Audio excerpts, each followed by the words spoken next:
And we're live. That's one hell of a view, huh? I didn't realize. Why are we doing this? Well, the side view is actually, other than the car that's right in front of you, you get the whole panoramic view. But truthfully, my phone is on the charger, so that's why you get this view. What's up, everyone? I am the High Priestess Phoenix, spiritual healer, teacher, shaman, seer, oracle, light worker, starseed, earth angel, mystic, medium, psychic, witch, yogi, guru, evangelist, Sybil, messenger of God, child of God, the Lilith reincarnated on a late night Sunday reading. We did not finish all of our Sunday fun day reading. I had 2 cards left over, and if I can get past those into some more. Hey, can you turn that down, please? I'd like to do check in on our spiritual growth to see what's next. I don't know. To me, it's always just confirmation to what I've already been through. So I'm always trying to kind of look for myself. I'm the highest level of light, so it hits me and it comes to you. So then you're prepared when you know what triggers are, you know what energy is, you know when these things come for you, when feelings and patterns and stuff start coming into your life. So, stepping through, I already stepped through whatever the bullshit is, to be honest, and I'm teaching you how to step through it. Number 47. I turned to 40, which is radical change. Here we go. So, in order to keep up with me, you would have had to catch part 1. Well, we didn't really even talk about this. This was just about we finished the earlier reading, which was all about Jesus and the divine feminine, balancing your feelings, relationships, Libra, all of that. And then I stopped at this card. So I assure you it all comes together. Breathe. Follow your heart. Dream big. Stepping through something that has been holding you back. The threshold. Starting new projects. Self-belief. It is all possible. The road less traveled. And trust. Okay. That's a message for me personally. What am I working on? I'm working, I started it over the weekend, took a little bit of a break. I'm working on my documentary, my life's work. I'm trying to put my life's work together in a short documentary for the world to see. Right now I'm in the very beginning phases of it, what we call the discovery phase, of where I'm just opening up files, certain time periods, and grabbing necessary videos that I think, just off the top of my head, are useful. I haven't actually spent all the time looking through all these files. I'm just collecting files from different certain time periods to put this story together. There's over 3,000 hours of videos in there that I'm trying to put together in a 2-hour segment. How fast am I trying to do this? It feels like it's going to take me the rest of my life to do. As far as that, it doesn't sound so enormous when you break it down like this, but that's what I'm working on. In the beginning, and most of those videos are gone, I've noticed that, I started documenting what I thought was my mental health, but my personalities were ashamed of it, and as I got deeper in and the stories got more gruesome, would have days where I just felt ashamed of it and would delete them just like any other human being. They're gone. Some of the worst videos, which I understand why I did what I did. They were terrible. When I first started digging into my, unpacking my childhood trauma, it was violent crimes, bro. It was special victims units, bro. It was childhood violent crimes, bro. Sexual crimes, all kinds of crimes. Real serious shit, bro. And as I started looking through the videos, most of them are gone. And I'm not all of them, no. The one where I woke up with my mom and all that shit happened in the studio. I don't know if the videos after the studio where I went off on a tree are in there, and I went off on my daughter and I went off. It shows a good example of what happens when you're triggered, when the beast came out. I'm trying to find those videos. But again, that's bone-chilling shit. To watch yourself go completely mad on people. in the beginning of it, I'm trying to put it all together. I'm trying to show how I was, you know what I mean? I was very sick, and I went looking for answers. I went through an awakening. I didn't even know I was sick, bro. I just woke up. What made me wake up? Well, scientifically, medically speaking, dude, would be the medications. What medications? I started taking diet pills, bro. Doctor, you know what I mean? Doctor prescribed. I was going through a whole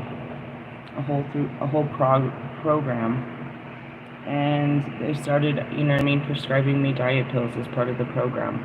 And because they were such a huge stimulant, and my brain was being so stimulated as it was by this weird programming, which was my mental health, what I know as a personality disorder, but later, you know, has been evolved into parts therapy. So this stimulant comes in, and it starts slowing down my mind. It starts pausing it from jumping into, you know what I mean, its normal routines. And that in between this rose, I grow. In between all the pieces of my distorted mind, I come out. So, I mean, what really started it, you can say scientifically, it was the stimulant. What was it? Fen. It was literally freaking the first synthetic made fucking version of methamphetamine, a diet pill. They stopped giving it to people way back in the 90s because their hearts were fucking stopping and shit. It's exactly what happened to me. My heart started acting up. I went to the hospital thinking I was having a heart attack. They told me it was a panic attack. They wanted to put me on a heart monitor, but there was nothing wrong with it. I started going to doctors, all of this stuff, and that's where it was. Then I learned this meditation, and I focused on my heart, and I started finding pains in there. And that's what I described earlier in our video. It was called the Christ heart, the cosmic heart. I was explaining that's the divine awakening. Your heart wakes up. You wake up through your heart, in the middle of it, your heart and your mind. You're right in the middle, smack in the middle of it, listening to your thoughts and feeling all your pain and trying to navigate through it. What are you? What was I? My soul woke up, bro. When I went to the doctors, when I went to the hospital, and I'm having what they say is the first time, I didn't know what it was. I thought I'm dying, bro. My heart is pumping, falling out of my chest, everything. I documented it. I don't know if those videos are in there too. I'm trying to get to my kids before, you know what I mean, I die. Because there's nobody to get to them. And by the end, I'm still having the panic attack when I get to the school. And then they take me in an ambulance from their school. At least now I know where the kids are safe and shit. I think I'm going to die. And when it all comes down to it, they tell me it's a panic attack. They talk me down. And she's like, you get to a place where your mind and your body can't hold the pain anymore. She explained it to a child, and that's what I understood. And little by little, I started watching it pour out. And so it became overwhelming, unbelievable, overwhelming. I didn't stop taking the diet pills because the diet pills allowed me to be part of whatever this was. I wasn't awake until I started taking these, so I didn't stop doing that. But the emotions were unbelievable, and the visions of what had been done to me as a child, you know, just, I never had seen these things, and I feel it completely. I feel my child self in these memories, and I'm filled with so much fear and so much pain. But fear, why is this happening? What just happened? What is this? What's about to happen? I can see these moments of either when it already just happened or when it's right about to happen. It's like these blackout moments, right? You know what I mean? So some of them I was in the middle of it and I see it happening and I don't know how I got there and how it ended and what and then I can see it's about to start and I don't know what happened and how it ended and all these crazy things, and I'm just seeing all this stuff and it becomes so unbearable. And then by coincidence or none at all, the legalization of, you know what I mean, psilocybin, which is mushrooms, comes through Colorado, and they're using it for mental health, and I catch on to the wind of this, and I start microdosing myself so I can actually deal with the emotions of what I'm visualizing happen to my body and to me as a human, and I'm starting to understand why I was all fucked up. I started discovering me through all of this, and I'm recording it. And then, in the middle of trying to hold me together, God said no more. And he takes me on this wild journey for 2 years that I'm trying to put together. But in the beginning, no, I was really trying to hold the shit together. I was literally launching a career that I invested all my life's dreams into, all my money, everything. And during the middle of it, I had a complete Kanye moment, psychotic breakdown, where I gave everything up and started chasing God in ways that people never saw before. And now I'm here and I tell you I talk to him and I do all of this stuff. I'm a priestess and shit, but I'm trying to put this all together. And, you know what I mean? The threshold of starting a new project, self-belief, it's all possible, less travel than trust. I've already done all the hard work, and that was just trying to overcome me. And now, you know what I mean? The next hard knowing everybody, the parts of me that I didn't even actually see that were coming out as I was, you know what I mean? I didn't see what was coming out. I was dealing with it, everything as it was coming. I can't possibly imagine, you know what I mean? And that's the cringe part. I'm grateful that I'm always grateful for my disorder that tried to hide things from me. I pray to God that Bobby doesn't have those messages. The things that I said when I was hurt. I try to delete them. I try to just, you know what I mean? I try to make things go away, and I could do it for me, but I don't think it did it for anyone else.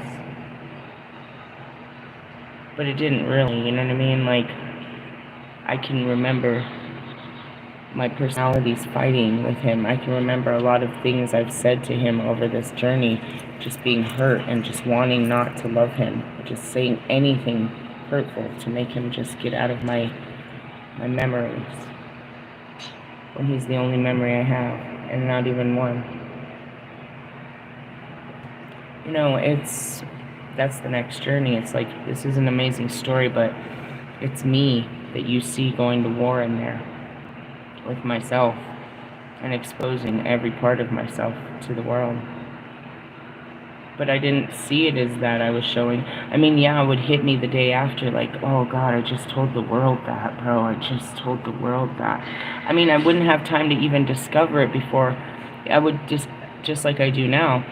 I discover it in the talk therapy, in the middle of a shooting. I'm seeing it, you know what I mean? It all comes to me as I'm channeling it. So I had no time to keep it a secret and hold on to it and process it for myself. And maybe some things I do, and I come the next morning, I'm like, damn, I really wanted to keep this to myself. I wasn't ready to share this. I share every part of me with the world as God asked, because those parts of me are parts of everybody else in the world. But it's like, at the end of the day, it's still my pride that it's like, I don't want them to see all of this. And then your spirit's like, just like you don't want people to know what you've been through. But that's what makes you so strong, is once they know. And then you gotta relive it yourself to tell these stories. You have to put yourself back in it and feel it every time you tell the story. You saw that flicker of light? I saw that. So, it's God's creative project, because he created, you know what I mean? He created my life and he did all of this. But it's mine, you know what I mean, in the sense of the feelings I have when I tell these stories. And it really was me that went through it. It wasn't just a story. It wasn't just an experience. It wasn't just an hour of my life. That was a day of my life. Days that I thought would never end. That changed me and just crushed me. Day after day after day after day. There was a post on Facebook today. This guy, he was doing car camping, and he put up some cardboard in his windows, and he's like, I've never done this before. I could use some pointers. And I was guided to use my story and tell him what I did. And I still, today, I still have the blankets in the back of the car, meaning I don't want to take them out because that would, if anything ever happened, I could do it again. What'd I tell him? What I did when I slept in my car, I used throws, the little $5 throws, and I covered my windows and I lined my doors. Yeah, it was a little trashy, but it covered them so no air got through the window or through the cracks of any of the doors. And I lined my front window the same way with a black one and hung it by the visor so it just looked like a blacked out window. They couldn't see if anyone was really in there.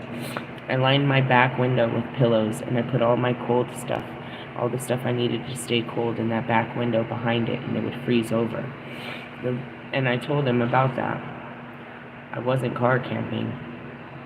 God put me homeless in my car for the whole winter in Colorado. It works. That's what I said in that. I never had to try anything else. I never tried anything else before. I did one thing and it worked perfectly, and we made it through a whole winter. And I gotta remind you guys that my window was shattered the whole winter. My front passenger's window. I didn't fix that till I got my taxes. Had I known it was only going to be a $60 fix, that would have been amazing. But the whole winter I had no window. I covered that window with a weighted blanket, a little small weighted blanket that we carried forever. On the outside of it I covered with electrical tape in the shape of like a NASCAR window so that people couldn't reach in and grab it, and that kept the snow and a lot of the air out. And then I ripped it off, and now I still have marks on the side of my car that I really can't stand, but it's okay. It's kind of like a scar of what we went through. And, you know, it's a tragic story, but it's not, because, again, you know, it's part of this crazy story of what God did with us. And, you know, not only did we overcome the cold, but the fear. You must understand how scary that was to always have my window open while I slept at night. I had to know that I was safe at all times. At any time, somebody could reach in and grab us, grab my purse, grab the dog, grab anything. Every time we left the car, I had to trust that God would watch out for everything. My whole life was in there. And at any moment, they could reach in and just unlock it and get into my life and take it away. It's a creative project, but it was God working in my life and people not understanding this, the absolute surrender and fear it took, you know, overcoming the fears to do such things. And when you've been through what I've been through with God, bro, you don't fear nothing, bro. Not to say he's not going to drag me through, and he promised he's not going to drag me through no more mud. But I'm not scared. And as I see you, I'm going to get you out of it, because, I mean, shit. And those are just the 2 years I've been awake. He has to remind me all the time of all the years he dragged me through the mud, or he carried me through the mud. And I went willingly. I gave it all up.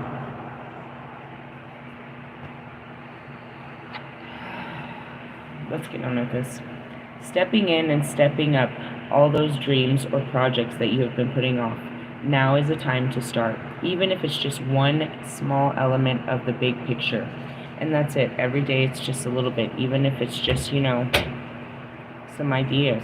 If I'm just putting some ideas together for this, just a little bit, just giving it a little bit is going to give it plenty. You know what I mean? How do you keep a plant growing? Look at this. Look at my plants.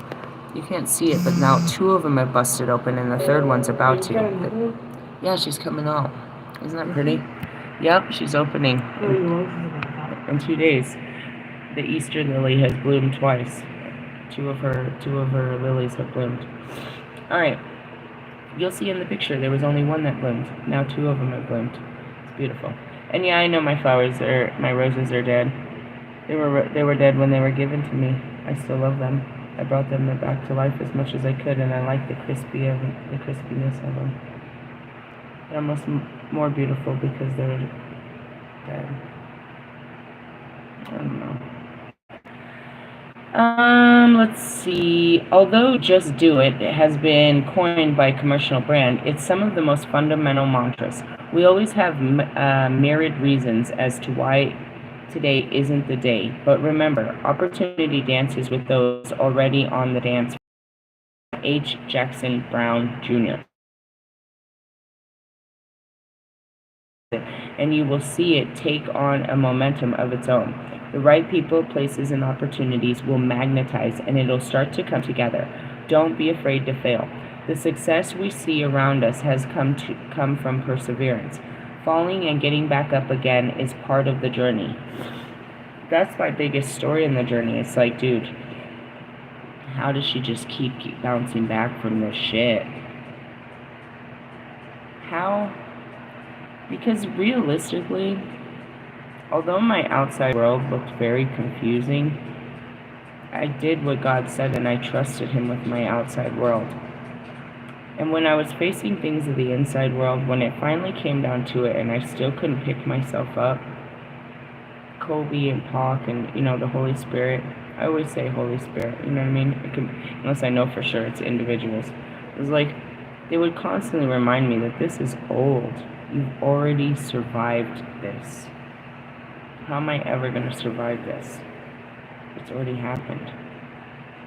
I'm seeing the one with Freak Show. He's looking me in my face and he's telling me what happened to me. And I'm getting the memory. No, I get the memory. And then he's trying to talk me down from this memory. It's the first time I'm seeing it. But he's already known it for fucking 15 fucking years, bro.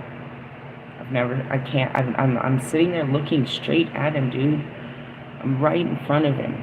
In his fucking, I can feel it, dude. It's like an out-of-body experience, bro. It's just like when I'm reading the books. I'm looking him dead in the face, and I see the memory. And what is the memory? I'm in his best friend's bed, bro. And his best friend and his wife are on top of me. Like, they're laying next to me. Cordially, I guess. But we're all naked. And I'm panicking. I was like, oh my god, oh my god, oh my god. And he's like, Lucky, I told you not to go there, bro. I told you, Lucky, I fucking told you. By this time, he knows everything that happened in that room, bro. Because they've talked about it for years. I'm only just seeing it, bro. I have no idea. And I'm remembering that this is me. This happened to you. Remember, what the fuck happened? What the fuck happened? What the fuck happened? And meanwhile, I've got him screaming at my face, trying to calm me down. Like, this is the first time he's seen me since this has happened, bro. And I brought it up. It just came up. Of course it would come up, bro. I'm telling him that I just found out I had a mental illness. And how come I don't talk to you? Of course this is going to come up. I don't know what's going to come up. And it comes up so fast. How fast? I'm making my music, bro. And I'm like, where the fuck is my producer that I spent all those years with? So I go to his house, his family's house, and they're so surprised, but they know me right away. They're like, well, he's not here. And I was like, well, can you give him my number? I'm just trying to figure this out. Why don't I talk to this douche? And I get to the corner of the street, and I just start crying at this corner. And then he calls me as I go through the light, and I meet up with him. And fast forward an hour and a half later, I ask him, I was at that corner, bro, and I just started crying. Do you know why? He said that's where they lived. When he said that, the memory jumped in my head.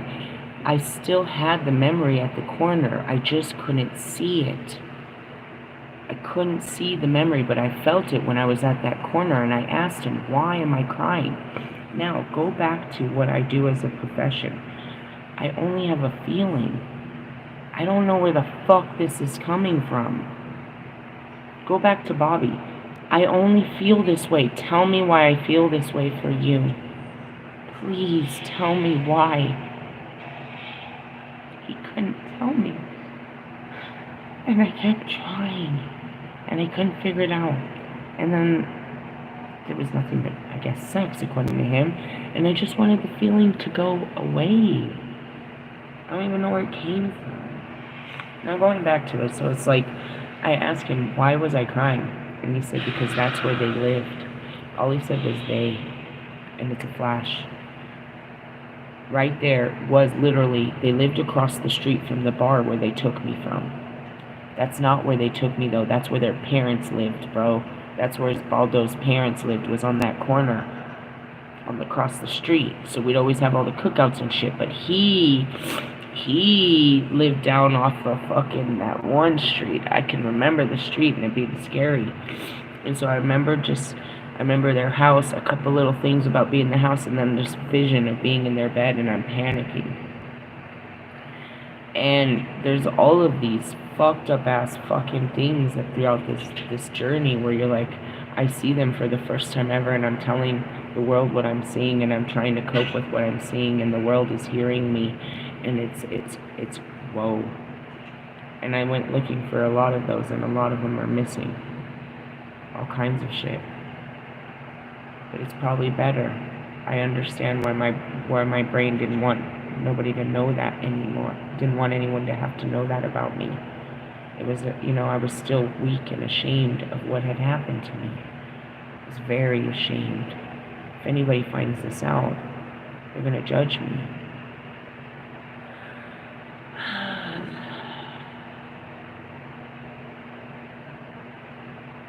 It's not a story.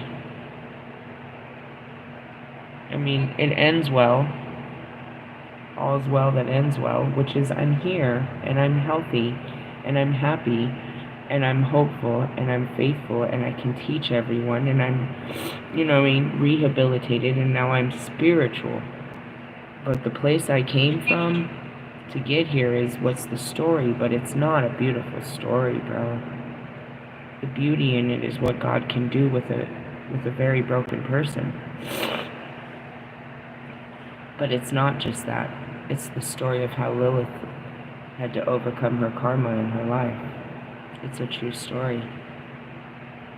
It's my story. And how my story began and how it ended. And I tell you all parts of my story, and it finally lands here. It's crazy. Falling and getting back up is part of our journey. Focus your energy and commit to seeing your vision become a reality. You are human, so set reasonable expectations and know that, I gotta stop right there. Whoever lived in this house, this room before me, had their own story. And I want to believe that their story ended with them getting out of a dark place and going into a brand new place and a new home and a new life too. The place where I live, many have lived before. Many have been put here by God. It's a place of hope.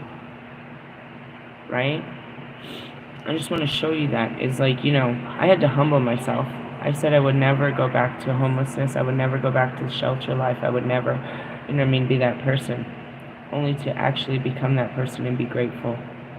And be hopeful again. And be humble again. And be understanding and compassionate again. I had to, and be broken down again. And rebuilt with a better foundation. But where I stand is like, I'm one of over 600 families here. And we all have a story of how God brought us here. To a place of hopelessness. From a place of hopelessness to hope.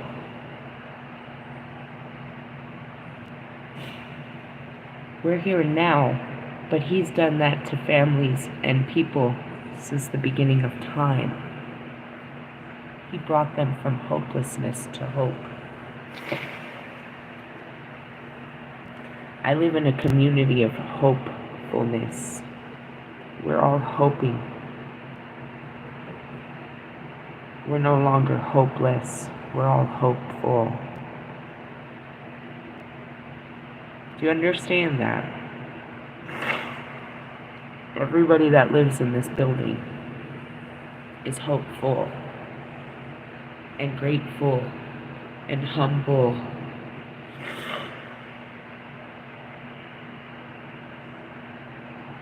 And we all have a story. And you know what puts us all together in the same place at the same time? God. Not the devil. The devil didn't put us here. God put us here. He took us from what we had was lives. All of us, none of us started out homeless, especially not with our children. This is a family shelter. We all had homes. We had families. Most of them are still intact families with a mother and father, and, you know, they're having more babies. There's a family over there. They got, I don't know, at least 2 dogs, which they tend to dye their hair often. They do own a bird, and I don't know what else. You know what I mean? This is a whole family that lives somewhere before they came here. We didn't all lose it for the same reasons. But God didn't forsake any of us. You know what I mean? Down to the Venezuelans. They're here because they're hopeful. Their whole family came here because of hope. You know what I mean? They were in a place of hopelessness where they came from. All of us, before we got accepted into this shelter, were in a place of hopelessness. We made it through hopelessness to get to a place of hopeful. You know what I mean? And that's the place of security, is where you're hopeful. I want you to understand that.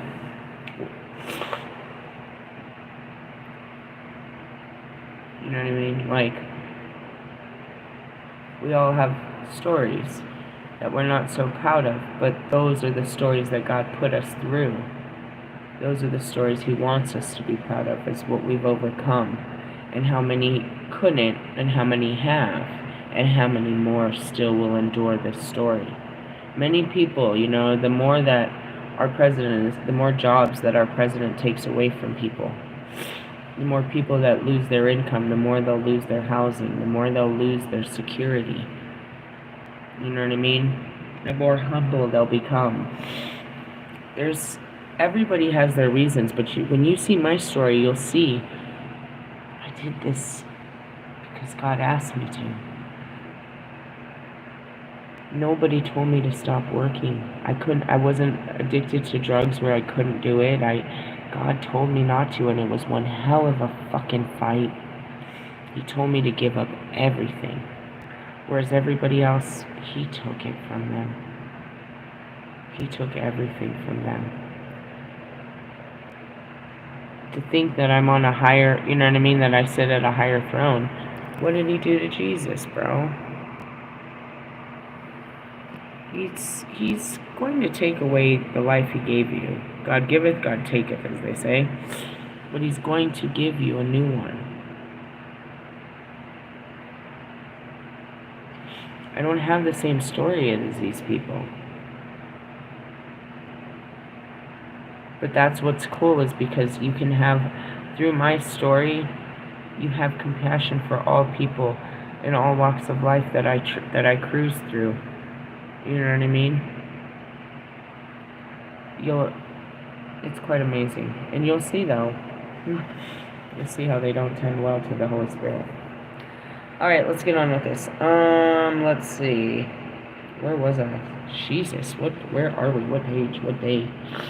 Don't be afraid to fail, blah, blah, blah. Focus your energy and commit to seeing your vision a reality. You are human, so set reasonable expectations and know that that when you apply yourself, you can make amazing things happen. Building a dream can seem overwhelming, but if you break it down and make a plan, you will gracefully find a way through. You might be able to manage most aspects of the project, and it is great to have an incentive to learn more skills, but it doesn't mean you need to do it on your own. Whatever you are aiming to achieve, there are people out there with the tools, skills, and energy you may be missing. Look at the bigger picture and delegate. A mentor, people on similar journeys, or an accountability buddy can be wonderful supporters and allies. Following your dreams is fulfilling and empowering, but as it is often a path less traveled, you may need to plot your own course or event. Fuck off, Marshall. Oh, I just got a super wave of heat right now. Okay. I close my eyes, I put my head down, and I put my hands in prayer. How do you deal with adversity? I pray. What did I see?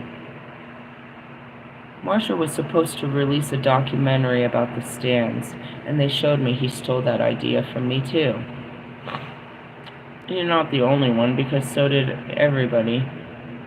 Mike did the same thing. He just released his a couple days ago. Marshall,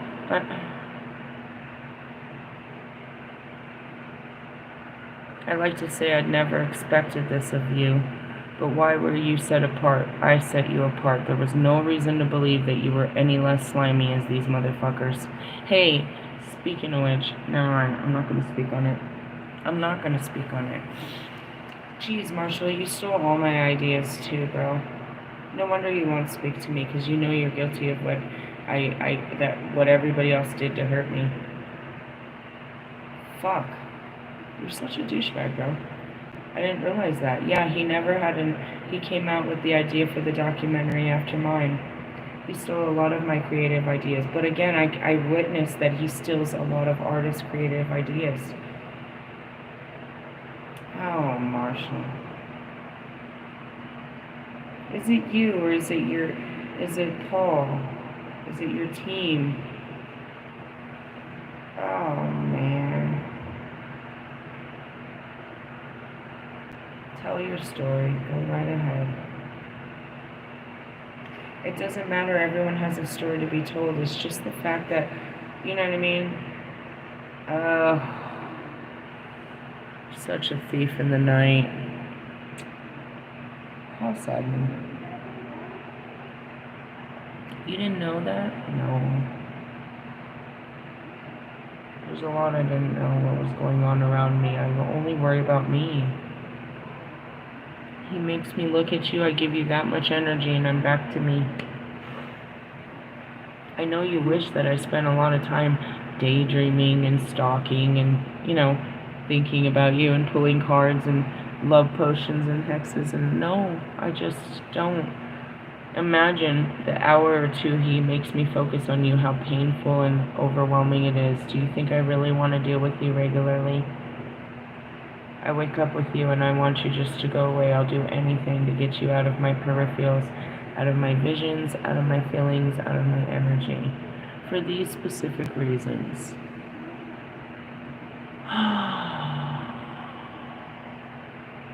Remember, he was casting people to be in his documentary. I didn't see that.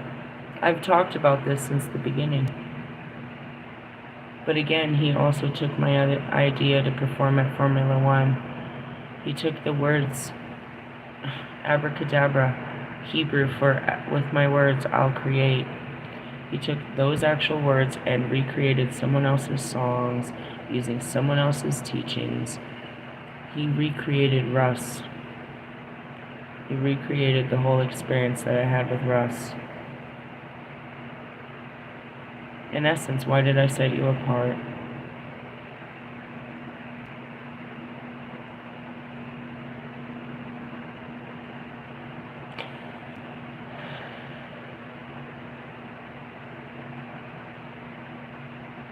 My hands are still in prayer. It's just slimy. I'll have to overcome it like I do everything else. And that's it. It has nothing to do with you, dude. It's that this is what I have to do to find peace within myself, is forgiveness. Damn, how do you feel about the fact that he raped you for he's been raping you for ideas and you're just discovering it? Well, I told you, this is the discovery zone. A lot is coming to the surface. And like everything else, what is it? Pain, lies, betrayal. I don't like you right now. Maybe I never really did. What a wiener. How can you blame them though? They're so excited. They hear something creative and they just want to take it. You sloppy Joe. You're a whole sloppy Joe. That's all they did, dude. They fed off of me. And I knew God was doing it, like piranhas. I knew it, and I asked him, why do you just keep letting me do it? Because it was poisoning you. You poisoned yourself, dude. You poisoned everything. So that way when it comes back, when they take the light, When they take that purple light, that fucking light, you're gonna be covered in all of this. And you're like, oh yeah, he's totally got jizz all over his face. He was eating that shit up. That's what God pretty much said. He said that anybody that touched your energy is cursed and they will know. Going back to all the tarot readers and stuff, the stories, bro. They think they got away with it, bro, but they didn't. The people are gonna destroy them. Do you remember what they did to Carol Baskin?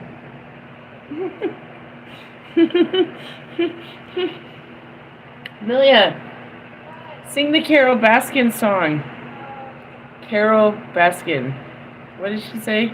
Killed her, murdered him, whacked him, fed him some shit. They want to come after you with their pitchforks. Like, what'd you do to the Holy Spirit? You know what it is? It's absolute righteousness, because Kali fought for the people. Lilith fought for the people. Hecate fought for the people. Now the people will fight for Hecate. They will fight for Lilith. They will fight for Isis. They will fight for Morgan, bro. It sounds like they're gonna eat you alive. I'm gonna suck your blood and shit. I think your stans are fans? Whoa. These people have been praying to me since their ancestors. You're a fucking thief. I'm so disappointed in you, old man. But it's like, this isn't the first time. It's not gonna be the last time. It's like, what else did you take that we're gonna find out? And in the middle of all of this, do you know who I see? I see NF. What a righteous man, bro. He saw it, bro. He saw them feeding on me, bro. He saw everything. Why didn't you save me, bro? I guess you couldn't. You didn't know what was happening either. He saw what they did, bro. He saw what all these artists did to me, bro. And I kept waiting for him to do it too. Come on, NF. Just, come on, mate. I know you did it too, bro. Just drop your album. Just get it over with. Just rip the hair off, bro. Everybody did it. I know you did it too. I know you did it too, bro. It's been 3 years. He didn't do shit. He didn't do shit.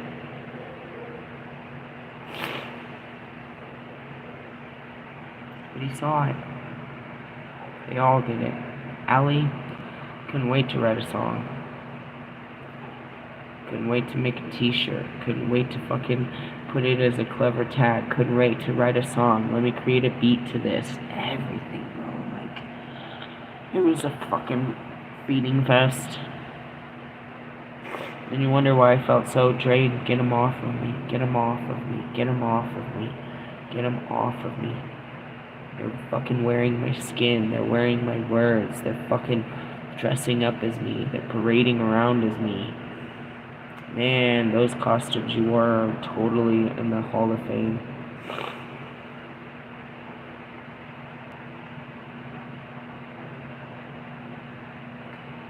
You know, Nate, if there was one person I could interview, it'd be you. What did you see?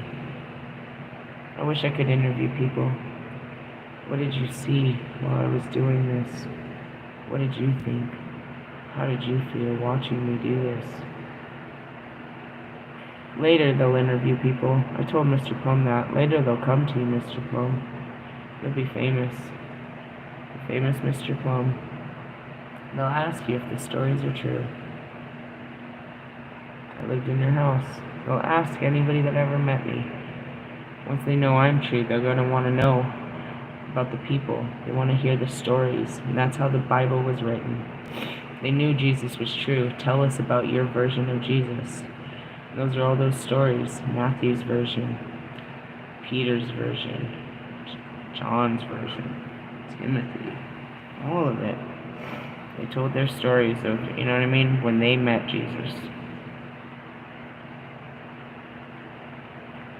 I don't know, many watched. Now I have to go back and watch, but I can only watch from my own feelings. I can only feel for myself. I can feel for everything, but it's not an outsider. I'm in it. I'm too close to it to know what it felt like to see it from the outside. And I'm curious. That's what I'm really interested in, is what it felt like to watch a person go through that. Literally be torn apart from the inside out. And rebuild their whole mind and structure. I guess we'll all see that. Anyways, also consider what kind of lifestyle you would like, and know this may change and evolve as you do. What you do or dream you can begin it. Boldness has genius, power, and magic in it. John Amster, inspired by Johann Wolfgang von Goethe. Does anybody know who that is? Ring a bell? I'm hearing the philosophers. I don't want to read about them right now. That was a heavy book. Divination meaning, the time is now. No more excuses or tomorrows. Whatever you've been putting off, the universe is now pushing you to make it happen.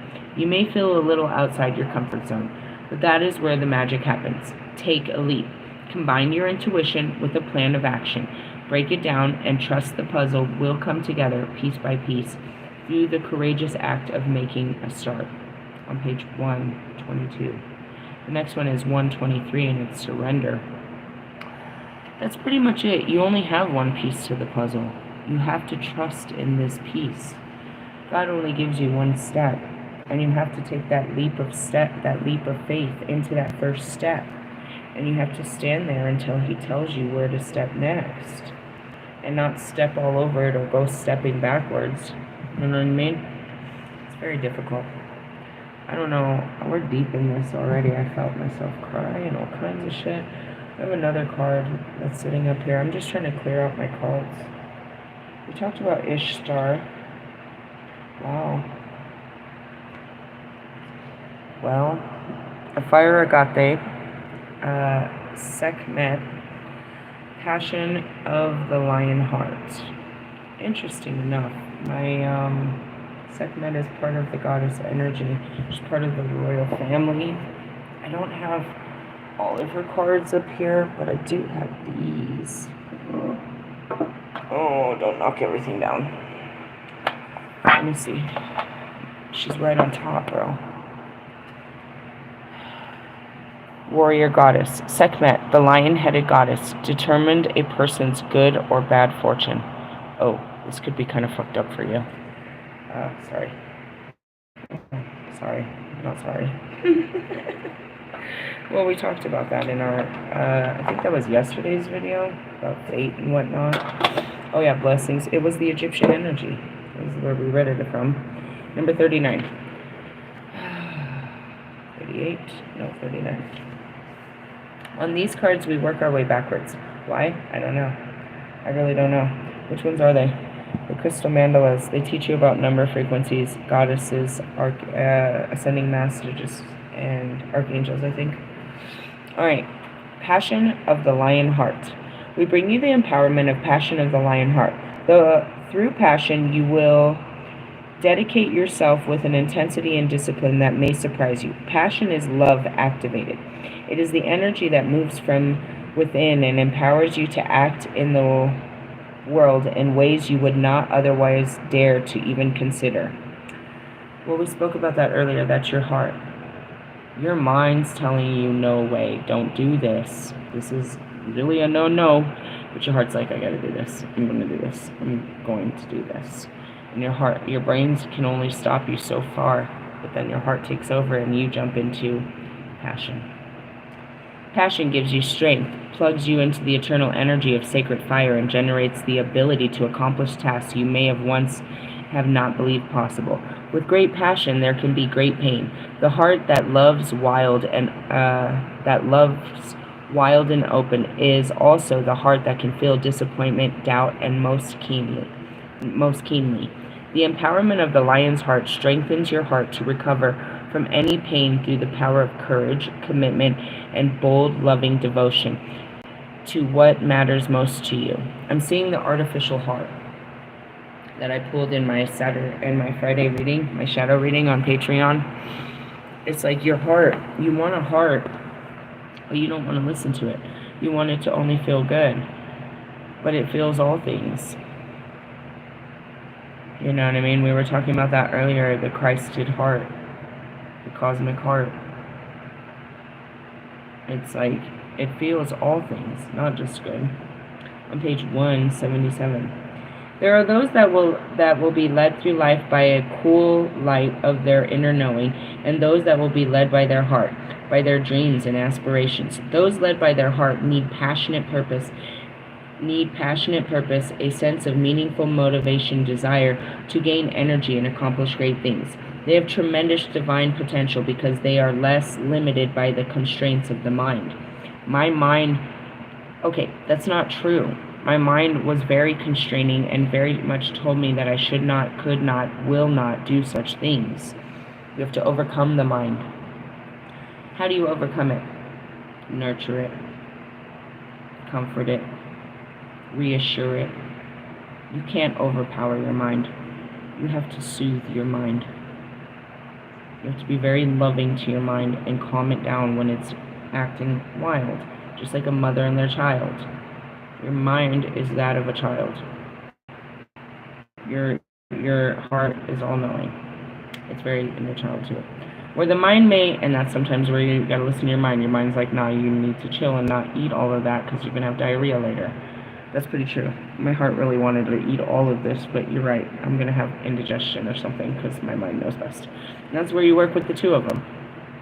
It's not always wrong. It's just not always helpful. It's like, damn, I really wanted to make a mistake, but my mind told me that that's not a good idea, so I better listen to my mind this time. Which is how it is. It's like, no, I know what you're saying, but I'm really going to, take the diarrhea card tomorrow. I have PTO. It's a Monday anyways, fuck them. Anyways, they have tremendous divine, let's see, those led by their heart need passion, blah, blah, blah. They have tremendous divine potential because they are less limited by the constraints of the mind. Where the mind may analyze and reflect and choose to opt out of particular tasks, that means like your brain's like, nah, you shouldn't do that. The heart will be moved by compassion and engage fully and completely without what needs to be done, no matter if it seems unlikely to succeed. I feel this is very Sagittarius energy. It's like, we're not really sure we're going to win. We're just going to take our shot. I had to. Why did you do that? Didn't you know? That was Derek. Why did you invite me if you knew I had no filter? Why did you ask me to join if you knew I was going to act a fool? Like, was I going to act any less foolish? In the sense of, this is when, and that's Bobby, I never know what you're going to say. Why? Because I'm not predictable? I'm sorry, you can't predict it. I don't know. It comes from my heart. That thing is full of all kinds of stuff. Do I ever say, I scream at you, but, that's usually my mind and not my heart. We've established, aren't you paying attention? Bold, daring heart is at its most beautiful, pulling off what seems to be unlikely or even impossible by sheer force of commitment to what it loves most.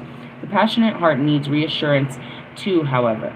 It needs to know it is allowed to love dreams that don't make sense. It is allowed to be daring, to take risks, and to put faith in what can be, even if more logical-oriented minds question the sanity of such actions. Yeah. And that's where everybody did. Their logical minds was questioning the sanity of my actions. I know, and I would tell everyone, I know this looks bad. I know I don't have a plan. I know I don't have any money. But I'm telling you that God told me to trust Him. Has He failed me yet, you guys? He never failed me. He just kept showing you how great He can be. He asked me to quit my job, to stop working, to give up all of my material world to Him and trust Him to take care of me. In April of 2023, I finally gave up. I lost everything and set out with just my car and the bags that I had. I didn't even pack my bags. He packed them. I didn't even know what I had until I got to Oklahoma. And I had everything I needed in some random bags. It was like Christmas. Literally, it was snowing the night they put all my shit out. I lost my keys in the middle of it. I couldn't even fucking leave the parking lot until they said. Coincidentally or not, I got to the very specific pit stop in Kansas at 11:11. I didn't think any of this was coincidence. I got to Mr. Plum's at 11:11 the next day. There's always these things, these hangers that slow you down, divine timing and whatnot. That's where it started. He took me from Oklahoma to Wisconsin, from Wisconsin to Colorado, from Colorado to the Bay Area, from the Bay Area back to Colorado, from Colorado back to Oklahoma, from Oklahoma back to Colorado, from Colorado to Arizona, to Nevada, to back to Colorado, to where I am right here with you. This whole time of me trying to get a job and not trusting him to take care of me, he did just that. He made sure that me and my kids had everything that we needed, whether it be food, electricity, showers, anything. He made sure that we were taken care of. I did not take care of myself. He would not allow it, and that's the battle in this story. He never failed me. He never failed my kids. We never went without one fucking thing. One day. Maybe for half a day, I didn't know because I didn't have anything, but within that day, it was taken care of. Everything was always taken care of. Not by my hands, but by my faith in God. I'm not magical, bro. He's magic. I can show you, but when are you gonna believe it, dude? He wants to take care of you and your family too. And you're not us. But maybe you are like the other 600 people that are in this building. You can't lose it all. But he's still going to take care of your family. Because even though this might be the first time for your family, it's not the first time for your family. How did your family make it to America to begin with? They trusted in their God that he would provide for your family. Whatever family you're part of God's family, and he got you here. He's going to take you through some hard times, but he's going to get you through them. He did it with every family before you. It's part of like a family tradition for us down here.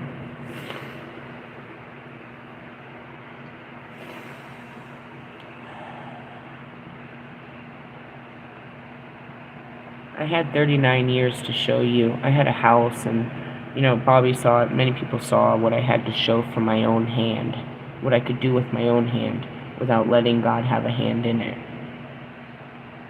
But you can see how he completely protected me and provided for me and guided me through all of those years as well. But I gave everything to him. He handled everything. Not how I thought he should have, and not as good as I wanted. But he handled everything like he said he would. And just like this project and everything else coming forward, he'll handle it if I trust him.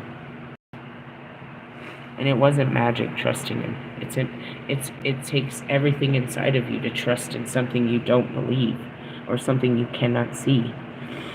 You have to make yourself believe it. You have to make yourself see it. And then, you know what I mean? You will. If you build it, they will come. That's what he always says. It's like, maybe you don't know God.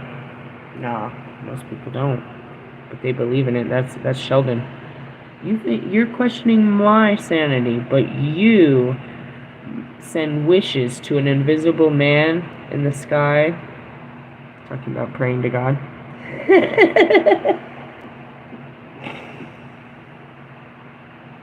How does God work? Because I believe he works. I don't believe in shit that he didn't say, bro. He said this shit directly to me. And most of it he promised to you too, bro.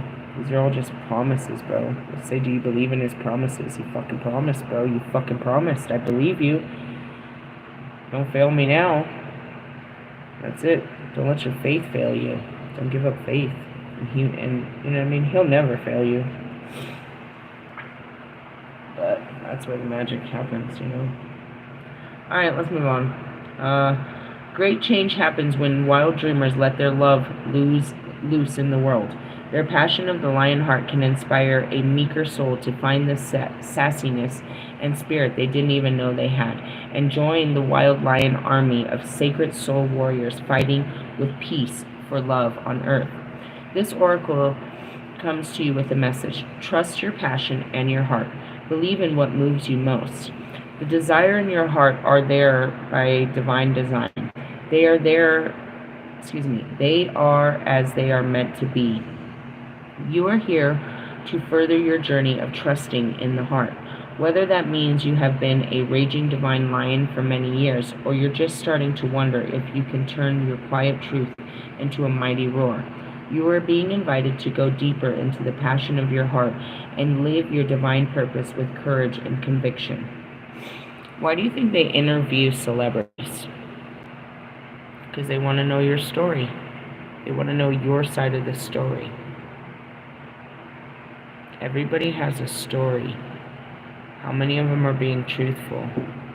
It's when they tell the truth and their vulnerability in their stories and these questions that people make an everlasting connection with them. An emotional connection with these people is far more than a material connection. Why do you like this person?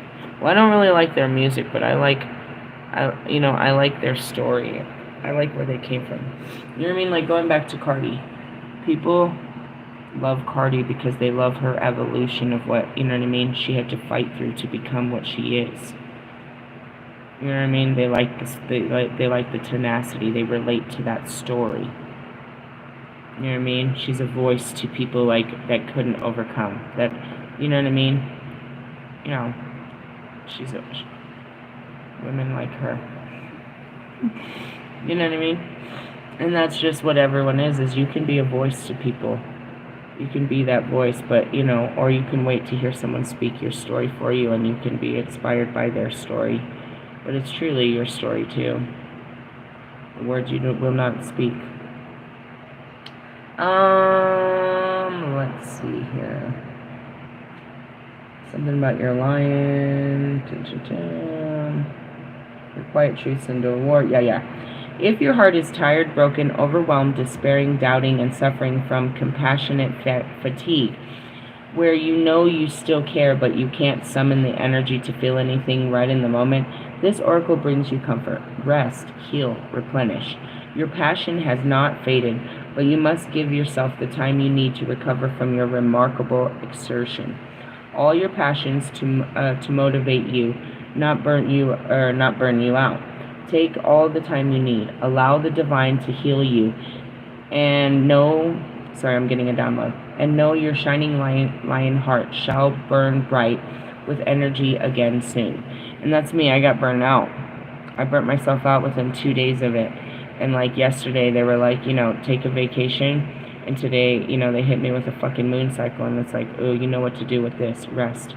I learned something about my body. I need to talk to somebody. We're a long ways from that, but that'll be science. So I'm sitting there and I'm body mapping this fucking pain in my fucking uterus, bro. I'm watching it. It's a nerve. It's shooting down a nerve. There's a nerve that's running from my uterus that runs straight through my hip, down the side of my leg. And what I'm doing is I'm trying to I'm just in ungodly pain. This happens all the time, but now I'm sitting with it and I'm just watching it move through my body. I'm really watching the pain. I'm dying. I'm breathing real hard. The dog's licking my face and shit. I'm like, get off me. And I'm just trying to breathe through this pain, and I'm watching it. It's literally like contractions. So it's going like this. And when it goes like this, it shoots out electricity that, again, goes through my hip and down the right side of my leg. And it gets to almost the top of my kneecap where it'll stop. And then it holds right there. So then most of my pain is running down my thigh, my right thigh. And so I'm running it down. I can literally feel it. I'm running my fingers down and I'm following the pain to where it goes. And I start grabbing where the pain is. I can grab this nerve wherever it's running. And I'm pinching the nerve. So now as I'm pinching it or massaging it, I feel it shoot it back up to right where it came from, which is right back to my uterus.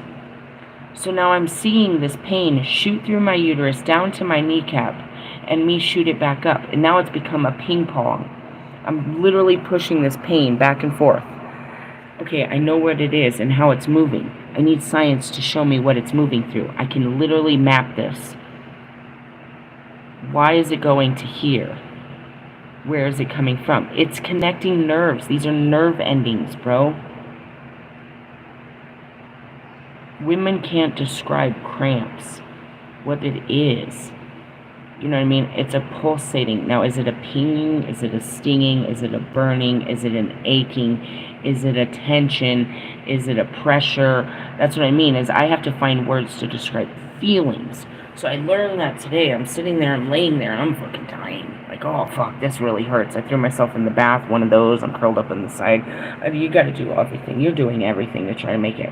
So then I'm pushing it, and I can literally push it up and down. It's a fucking nerve that's running down my leg, connected. There's a nerve, and that's another thing, too. It's something inside of the uterus. We're hitting nerve endings. Right? If I can figure this out, we can start relieving the pressure of women's menstrual cycles, bro. If there are women suffering like me, dude, like I see it happen to my daughter. I knew as soon as mine started this bad, I'm like, fuck, she's gonna have a terrible one. We'll literally sit there crying, immobile, for days. If this is happening to other women, I owe it to science, to myself, to discover a way to figure this out. If we know it's a nerve that changes, you know what I mean, that changes the biology of the chemistry that we're trying to use to act, you know what I mean?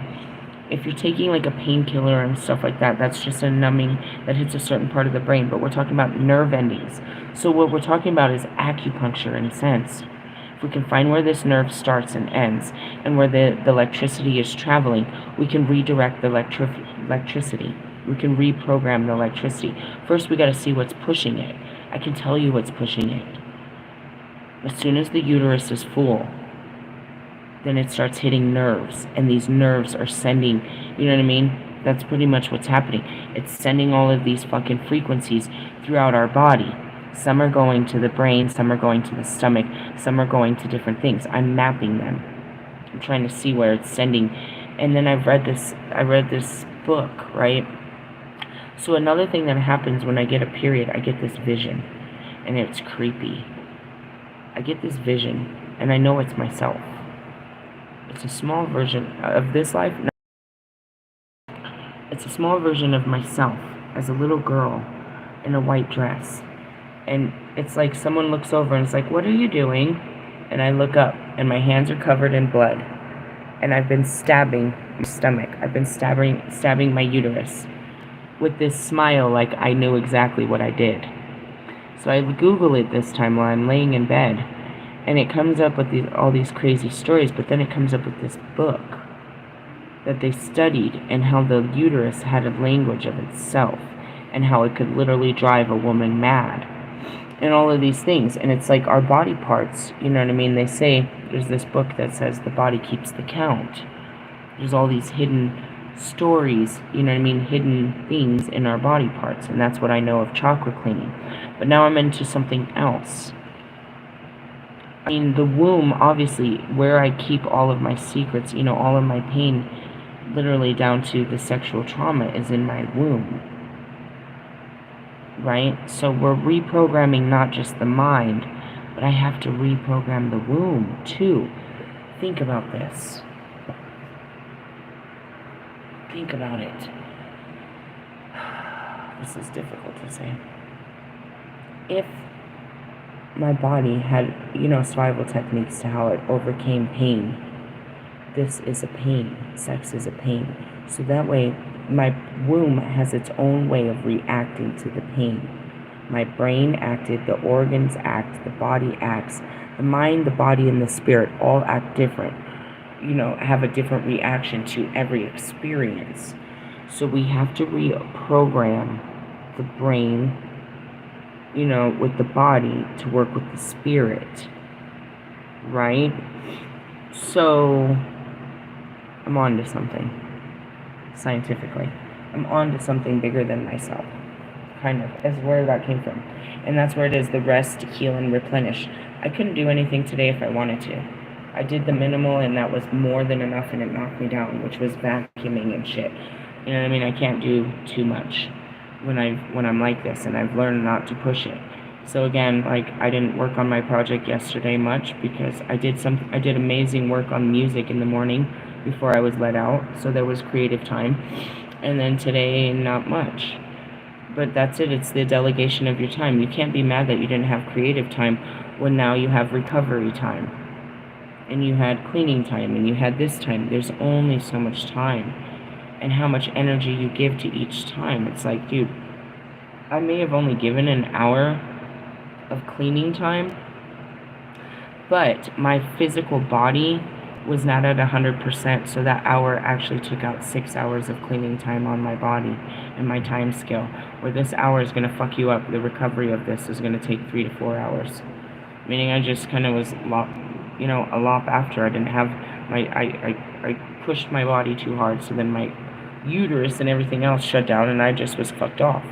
And that's where it is too. If you spend too much time in creative, if I spend all morning, you know what I mean, being creative and watching videos and doing music, then I've just cut off any time that I could have used for anything else, which could have been cleaning, it could have been, reading, it could have been teaching, it could have been anything else. We only have so much time, but how much energy we give to each time, and we can't make a schedule of our time. We have to let it flow. You can't put creativity on a schedule. You can't put, parenting on a schedule. We can try to put work on a schedule, but then if you put work on a schedule, now you're putting everything else around that schedule, and now work has become the most important thing. Parenting comes behind work, but where's creativity? Where's socialism? Where's individuality? Where's me time? Where's all of these times for different areas of your life?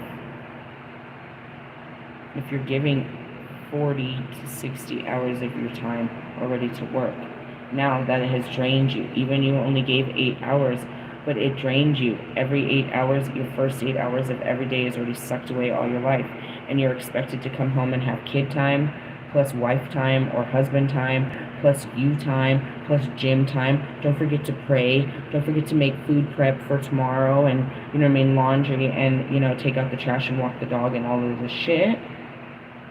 You wonder why the human mind is breaking and why people can't keep up with each other and to keep up with the supposedly Kardashians. What the fuck do they do all day? Sit around, get on my face, you and your Pampers, Huggies. I felt something creative coming out of that bullshit. Literally, big old diaper full of shit. Saggy ass. Anyways, there was a lot. You heard all that? I did too. It just kept coming out even though I didn't put it in a rhyme. Not this time. Why do I gotta put it in a rhyme for you to know it's a rap? Yeah, you, Marshall Mathers. And then there's you. I'm gonna have to go to bed thinking about this shit. I'm gonna have to go to bed forgiving you for the bullshit you done did. What did you do? I can't believe it. Anyways. If you're just tired, yeah, you need to heal, rest, and replenish. Your passion has not failed you, but you must give yourself time you need to recover from the remarkable exertion. Okay? This article also brings you comfort that if you feel you are lacking in courage, passion, or emotional motivation, or perhaps suffering not only from fatigue, but apathy, depression, or despair too, you're going to overcome anything and everything that stands in your way of life, of your loving heart, burning bright with sacred fire. The fierce face of the Divine Mother is upon your precious heart, and she will intervene on your behalf. Do not doubt your extent and the power of her love for you. Nothing can overcome it. She always wins. Empower her to help you with the following healing process. Dude, it's so long. Do it as often as you need until you feel the fire of her in your heart. Do not force, be patient, but give yourself the support you need by doing the healing process. The Divine Mother will take care of the rest. And that's it. Maybe you have a God complex. You don't trust God. Maybe you need to trust in the goddess. And that's why you went to the goddess. Because she was a little less extreme than God. Just a little. But always supportive of God. That's all I'm supposed to do here with you. Is you could go to the goddess. You could try. You could go ask the goddess, but she's gonna go to God. Your children came to me today, God. Oh yeah, I knew that would happen. I bet you did. Alright, healing process. Make sure you guys get these. There's a bunch of this shit. All of my books you need to get. Which ones? You need to get that one. You need to get this one. The other ones that we did earlier, you need the Lightworker ones. I just want to point out a lot of Alana Fairchild. You need your Archangels to get you through this. Got them all? Okay, good. You can get them at Walmart. Not at the store. You ordered online. Alright, I call upon the Crystal Angel of Fire Agape and the Goddess Sekmet, who loves me unconditionally. Thank you for the divine healing empowerment of passion of the lion heart. May all hearts know their true passion through divine grace and unconditional love. May all hearts be empowered according to divine wisdom to, no, not this time, to express their passion and service to the greatest good. May all hearts be healed through divine compassion. May the truth of love shine full. Sorry, the Holy Spirit's trying to get me to agree on some bullshit in the middle of me doing some shit. You're like, ask her now. She'll say yes. No, I won't. May the truth of the love shine fully upon the earth through divine grace and my own free will. So be it. If you wish to further integrate it, let's see, your heart chakra, at the center of your chest. Here we go. I choose of my own free will through this and any lifetime and through all layers of my being to release any pain from my heart. All fatigue, doubt, despair, disappointment, and other memories or associated belief systems that would obstruct the compassion of my passion in this world. In service to the divine plan of the love unfolding through divine empowerment and unconditional love, so be it. Okay, stay there as I give you the prayer. May divine love awaken sacred passion and love in action, fully and completely in the world, according to divine grace and mercy, and in service to the divine feminine wisdom evolving through humanity at this time, so be it. In your affirmation, I am a bold, lion-hearted lover of life, fierce with passion and purpose. What is the purpose? What is the purpose of your face? What is the purpose of your existence? What are you doing? Why are you doing what you're doing? To keep up with who? Gosh, can I ever keep a secret? I told Mike. I said, Mike, he's competing with you. I said, I thought he was competing with Marshall because of what I said the other day, but I'm sure that he's competing with you. And as the Morgan, I choose the outcome of the battle to be won, and I choose you. I said, destroy him and make it hurt. That's what I said. I gave him the light. I gave him the shit out of this motherfucker. In the sense of, I do see how this is going to go, and I see the battle ahead, and I get to choose who wins. I choose you. I choose you. And what was the Holy Spirit trying to get me to jump in on? A Leo. That's what happened. I fucked myself up with this. I brought in the Aries. Because I was like, oh, we never had an Aries. I'd like to date an Aries. Oh, God. That was a mistake. And then they were like, I was sitting there in my thoughts and stuff in this deepest part of myself. I was like, yeah, us fire signs are the best. I was like, what about a Leo? And then they tried to remind me of this other Leo I liked. I was like, no, I'm not doing that. Meaning you're not convincing me. You have to convince me to put my mind onto something. And then so shall it be, and I have an experience. They can't force a thought into my head.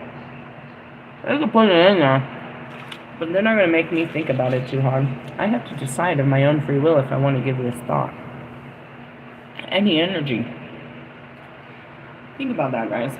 Every thought you give energy, you're manifesting. And that's why I told you, with your dreams, some of them you just have to give some thought. Work through your thoughts and your fears. And then you can see that it's not hard to do and you can get it done real quick. But some of those thoughts are not worth having. Because you're just giving it energy, wasting your energy, thinking about shit that's not useful. Stay focused on what is and know the difference. I think that's that stupid serenity prayer again.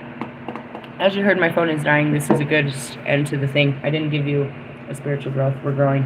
I'll see you grow again tomorrow. I'll tell you what tomorrow brings. At least we got these leaves and I can put them away. I really have this thing. I have OCD, dude. Everything has a place and it needs to be in its place. And at the end of the night, when these cards are still sitting here, it just doesn't make sense for me to put them under there and bring them back up. That's not smart.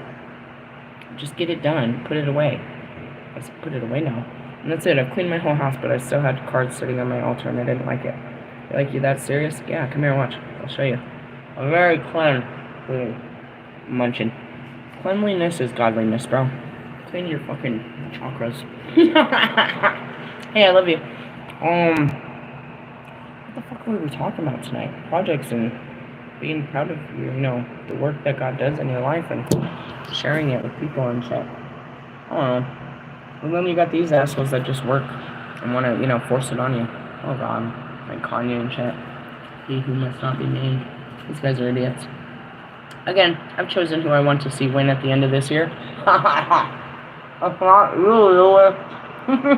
Lewis ain't winning shit. I told you. That's why they hate me. They hate me because I see the truth. I mean, I can see where you're going with this, and it's not good.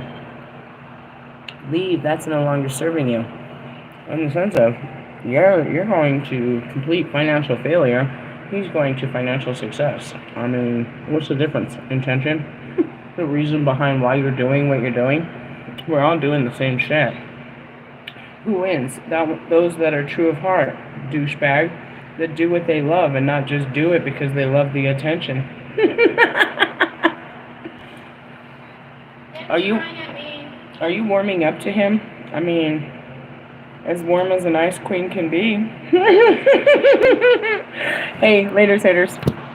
I'll take the dog out.